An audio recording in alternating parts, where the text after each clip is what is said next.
Now he moved silently, the red coat hanging heavily around him, and the huge sack on his back looked even larger than before, almost glowing faintly in the dark. He didn't knock on doors. He didn't call out. Instead, he stretched his hand over each door, and the locks clicked open as if obeying him. Rhoda's breath caught. She watched him slip into one house and come out with items floating into his bag: a pressing iron, tubers of yam, a pair of shiny shoes. The bag swallowed it quietly, like it had no bottom. Father Christmas moved to another street. Rhoda's hands trembled, but curiosity burned stronger than fear. She slipped out of her house and followed him. Father Christmas reached the end of the road, the darkest corner of the town. There stood the broken home of a widow and her 4 children. Their roof was patched with old zinc. Their door leaned tiredly to one side. Father Christmas knelt, but this time he didn't take. He gave. The red sack opened itself. A radio floated out. A bag of rice followed. 2 pairs of school shoes, even toys. They glided gently to the widow's doorstep. Rhoda gasped. That's our neighbor's radio," she whispered. "And those shoes, I know them."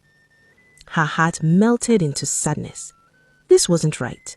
Even kindness should not be built on stealing. Before she realized it, she stepped into the street. "Father Christmas!" she called. He stopped. Slowly, he turned to face her. "You should be sleeping, little one," he said quietly. His voice was no longer deep and cheerful. It was old and heavy. "Why are you stealing?" Rhoda asked, her voice shaking. "That radio belongs to someone. Those shoes too. This isn't right." He sighed and removed his glasses. "I know," he whispered. "Do you think I enjoy this?" He dropped the sack on the ground. "A long time ago, I was just a simple toy maker.